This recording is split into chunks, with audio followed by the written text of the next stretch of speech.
Welcome to my channel Novel Beast. If you like its content, then please like, subscribe, and share its joy with others. Thank you. وہ اپنے خیالات میں کھوئی کھڑکی کے سامنے کھڑی تھی جب ہاتھ نے اسے دونوں بازوؤں سے پکڑا اور انہیں اس کی کمر پر باندھ دیا۔ وہ ایک دم چونکی تھی۔ وہ اسے تکلیف نہیں پہنچا رہا تھا، لیکن اس کی پکڑ مضبوط تھی۔ اسے دھکا دینے سے وہ ٹھنڈی کھڑکی سے جا لگی، جبکہ اس کے پیچھے کھڑا ہاتھ اس کے بازو پشت پر باندھے کھڑا تھا۔ حورین گہری سانس لے کر خود کو بہلانے لگی اور رخسار ٹھنڈی کھڑکی پر ٹکا دیا۔ کیا تم اب بھی ناراض ہو؟ وہ اسے ویسے ہی تھامے کھڑا تھا۔ حورین کی بات سے قریب ہوا اور چہرہ اس کے بالوں میں چھپانے لگا۔ اگلے ہی لمحے حورین نے اس کی انگلیاں اپنی گردن پر محسوس کی تھیں۔ وہ نرمی سے اسے چھو رہا تھا۔ نہیں، اس نے چہرہ اس کے بالوں میں چھپائے ہی جواب دیا۔ حورین عجیب سے احساسات سے آنکھیں موند گئی۔ اس کی قربت اچھی بھی لگتی تھی اور جھلسا دینے والی بھی۔ ہاتھ کے چھونے سے وہ کپ کپا اٹھی تھی، پر خوف سے نہیں، ایک عجیب احساس سے۔ وہ اپنی سانسوں کو پرسکون کرنے کی کوشش کرنے لگی جب اس نے اس کے بازو دونوں ہاتھوں میں تھامے اور جھٹکے سے اپنی طرف پلٹا۔ حورین نے ایک دم اپنی آنکھیں کھولی تو وہ اس پر جھکا ان آنکھوں میں جھانک رہا تھا۔ ایک ہاتھ سے وہ حورین کے بال پکڑے تھا۔ اس کی پکڑ میں شدت نہیں تھی، لیکن وہ ہل بھی نہیں سکتی تھی۔ وہ اپنی انگلیوں سے اس کا چہرہ سہلانے لگا۔ آنکھیں سہلاتے رخسار کا راستے وہ اس کے ہونٹوں تک آیا تھا، جو کہ کپ کپا رہے تھے۔ وہ اپنی انگلیوں سے انہیں چھونے لگا۔ ہم کسی کام سے جا رہے ہیں۔ جب وہ کچھ کہنے لگی تو اس نے اس کے ہونٹوں پر انگلی رکھ کر خاموش رہنے کی تلقین کی۔ حورین نے اس کے بازو تھام لیے۔ اس دوران تم ہٹ سے کہیں نہیں جاؤ گی۔ وہ پلکیں جھپکتی اسے ہاں میں جواب دینے لگی۔ Good girl. وہ مسکرایا تھا اور چہرے پر پھیلے اس کے بال ہٹانے لگا۔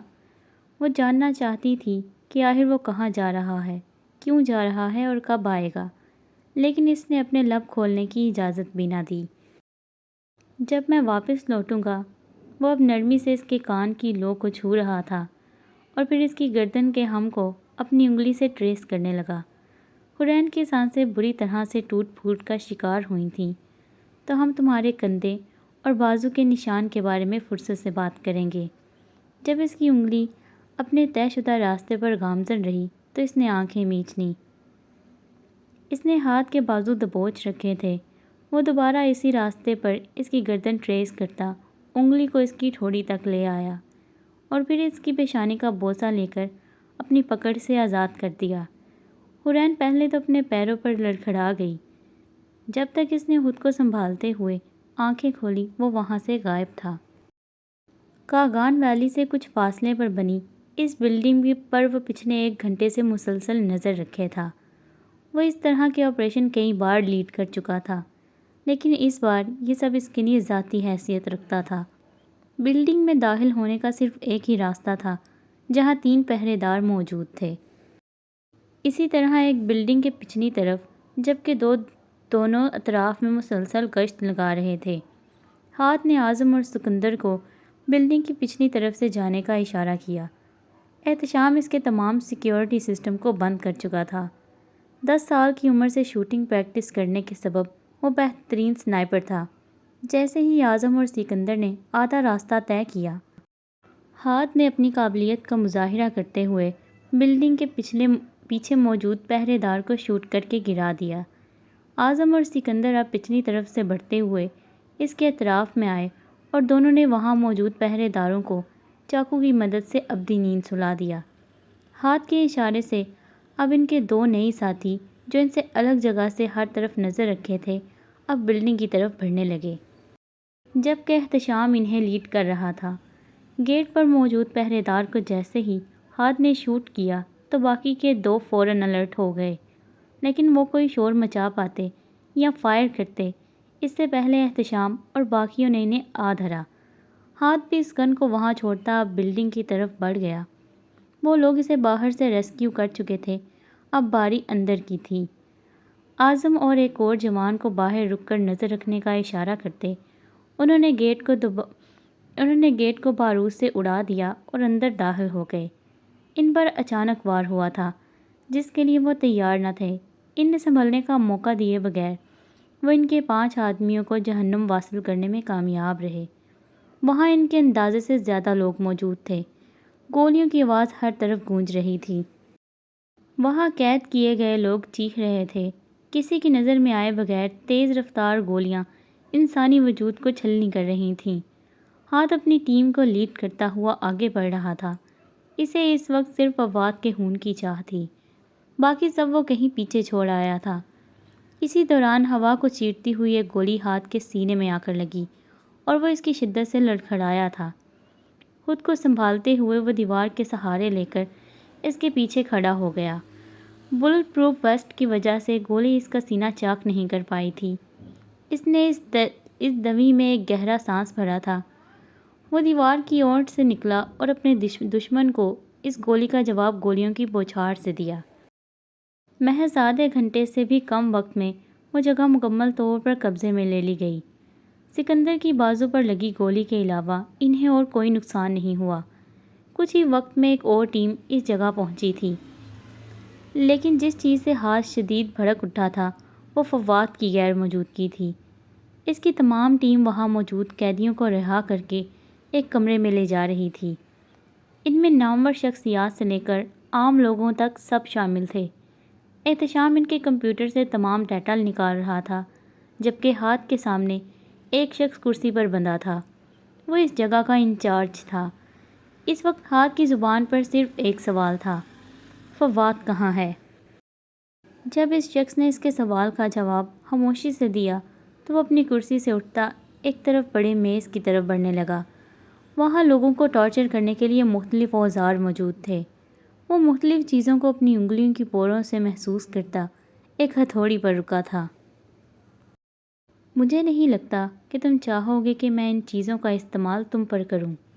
وہ وہیں کھڑا گردن گھما کر اسے دیکھنے لگا۔ ہاتھ کی بات سے شخص کا رنگ فک ہوا تھا، لیکن وہ اتنی آسانی سے منہ کھولنے والا نہیں تھا۔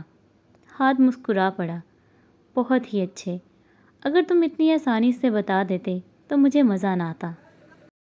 اس نے ایک ہاتھ میں ہتھوڑی اور دوسرے میں بڑے سائز کا کیل پکڑا اور اس شخص کی طرف بڑھنے لگا۔ اس نے ہتھوڑی کے سپاٹ حصے سے اس کا چہرہ اپنی طرف بلند کیا۔ اس شخص کا چہرہ دیکھ کر ہاتھ کی مسکراہٹ مزید بڑھی تھی۔ چلو پھر تمہیں بولنے کے لیے کچھ دیا جائے۔ اگلے ہی لمحے وہ کیل اس شخص کے ہاتھ پر تھا اور ہتھوڑی کی زوردار چوٹ سے وہ اس کے ہاتھ کو چیرتا ہوا کرسی میں دھنس گیا۔ اس شخص کی چیخیں اس خاموش جگہ پر گونجنے لگیں اور ہاتھ اس ہتھوڑی کو اپنی ٹانگ سے ٹکراتا اس کے گرد چکر لگانے لگا۔ اب آ رہا ہے نا مزہ؟ وہ جھک کر اس کے کان میں گویا ہوا۔ ایک لمحے کے لیے اس کمرے میں عازم نمودار ہوا، لیکن پھر ہاتھ کی قہر آلود نگاہیں دیکھ کر پلٹ گیا۔ وہ اب دوبارہ اس ٹیبل کی طرف بڑھنے لگا اور وہاں پڑا دوسرا کیل بھی تھام لیا۔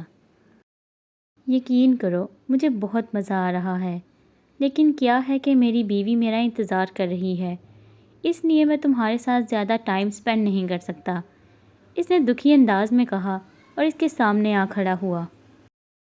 اگلے ہی لمحے ایک شیطانی مسکراہٹ ہاتھ کے چہرے پر پھیل گئی۔ ہاتھ میں پکڑی ہتھوڑی اس نے ہوا میں اچھالی تو فضا میں گھومتی وہ واپس اس کے ہاتھ کی طرف لوٹ آئی۔ آخری بار، کہاں ہے فواد؟ اس نے ہر لفظ ٹھہر ٹھہر کر ادا کیا۔ وہ شخص اب بری طرح سسک رہا تھا۔ کوئی جواب نہ پا کر ہاتھ نے کیل تھامے ہاتھ کو بلند کیا، لیکن اس بار کیل اس کے ہاتھ پر نہیں رکھا گیا تھا، بلکہ اس شخص کے سر کے بیچوں بیچ رکھا تھا۔ وہ شخص ہاتھ کے تاثرات سے بری طرح کانپ گیا۔ وہ ایک درندے کو دیکھ رہا تھا جس میں انسانیت نہیں تھی۔ ابھی اس نے ہتھوڑی کو بلند بھی نہیں کیا تھا جب وہ چیخ اٹھا، افغانستان! افغانستان! فواد افغانستان میں ہے، پلیز مجھے چھوڑ دو اور جانے دو۔ افغانستان! ہاتھ نے زیر لب ادا کیا۔ وہ جانتا تھا وہ شخص اس سے زیادہ کچھ نہیں جانتا۔ ایک بار پھر کیل پر چوٹ کے ساتھ اس شخص کی آواز گونجی تھی۔ کیل اس کی کھوپڑی چیرتا ہوا دماغ میں اترا تھا اور اس درندے کے ہاتھوں ایک دہشتناک طریقے سے وہ شخص جان گنوا بیٹھا تھا۔ وہ اپنے ہاتھ رومال سے صاف کرتا اس کمرے سے نکلا، اور سخت ٹریننگ پانے والا وہ فوجی بھی اس موت کو دیکھ کر کب کبھی بھر اٹھا۔ اس کا اور احتشام کا کام وہاں ختم تھا، باقی سب وہ جوان اور میجر عمر سنبھال لیتے۔ احتشام ڈیٹا ان کے ثبوت کرتا ایک کاپی اپنے ساتھ لے آیا۔ اعظم اور سکندر کو وہیں سے الوداع کرتے ہوئے وہ دونوں ہٹ کی طرف بڑھنے لگے۔ تمہیں کیا لگتا ہے وہ واقعی افغانستان ہوگا؟ احتشام ڈرائیونگ کرتا ہوا اس سے پوچھنے لگا۔ ہو سکتا ہے، لیکن مجھے یقین نہیں ہو رہا۔ کیوں نہیں؟ اس کی بات پر ہاتھ خاموش ہو گیا۔ احتشام سمجھ گیا کہ وہ بات نہیں کرنا چاہتا، اس لیے اس نے بھی اپنا سارا دھیان ڈرائیونگ پر مرکوز کر لیا۔ حورین سارا دن بور ہوتی رہی اور ہاتھ کی باتیں دہراتی رہی۔ وہ اسے ان نشانات کے بارے میں کیا بات کرنا چاہتا تھا؟ پھر اس کے ذہن میں آیا کہ وہ اس کی بازو کے نشانات کے بارے میں کیسے جانتا ہے۔ حورین کا ہاتھ خود بخود ان نشانات کی طرف بڑھا۔ اسے اس کے کندھوں کے نشانات کا علم ایسے ہوا آخر؟ وہ اس بات کو سوچنے لگی، اسے تو کبھی یاد نہیں پڑتا تھا کہ ہاتھ نے انہیں دیکھا ہو۔ وہ یہی بات سوچتی، کبھی اٹھ کر ہال میں چلی جاتی تو کبھی دوبارہ کمرے میں آ جاتی۔ دن ڈھلنے لگا تھا اور جب اسے بھوک شدت سے محسوس ہوئی تو وہ کچن کے کیبنٹ کھول کر دیکھنے لگی۔ وہاں زیادہ تر کینڈ فوڈ ہی تھا، تو وہ ناک سکیڑتی چپس کا پیکٹ پکڑ کر بیٹھ گئی اور اسے کترنے لگی۔ نہ جانے ہاتھ کو واپس آنے میں ابھی اور کتنا وقت لگتا۔ ماریا کا تو پارا ہائی ہو چلا تھا۔ وہ ڈاکٹر اب پھر سے آیا ہوا تھا اور کافی دیر سے اندر کمرے میں موجود تھا۔ وہ غصے اور بوریت کے ملے جلے احساسات لیے اٹھی اور کچن سے کچھ کھانے کو اٹھا لائی۔ جب وہ ڈاکٹر عمر کے ساتھ باہر آیا تو وہ اسے قاتلانہ نگاہوں سے دیکھ رہی تھی۔ وہ ڈاکٹر بھی اس کی نیلی قاتلانہ نظروں سے جھنپا تھا، جبکہ عمر بس بار بار گھور رہے تھے۔ لیکن وہ اس کا بھائی تھوڑی تھا جس کا اثر کر لیتی۔ ضرر اب مکمل طور پر ٹھیک تھا اور وہ کل صبح ہی اپنے کام کا سلسلہ دوبارہ شروع کرنا چاہتا تھا۔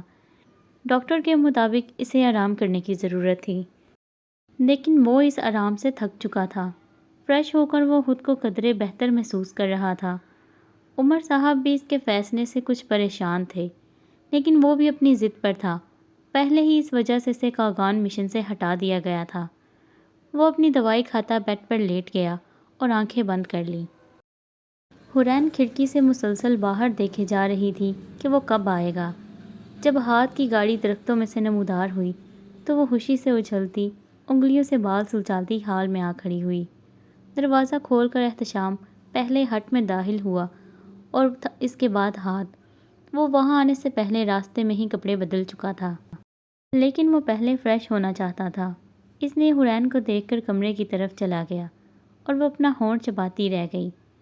احتشام ہال میں سیٹ اپنے سرور اور لیپ ٹاپ پیک کرنے لگا اور پھر ایک ایک کر کے باہر کھڑی گاڑی تک لے جانے لگا۔ حورین یہ سب دیکھ کر کمرے میں لوٹ آئی تو اتنے میں ہاتھ بھی فریش ہو کر آ گیا۔ ہم کل صبح ہی واپسی کے لیے روانہ ہو جائیں گے، وہ کپ فولڈ کرتا اسے سرسری سا کہنے لگا۔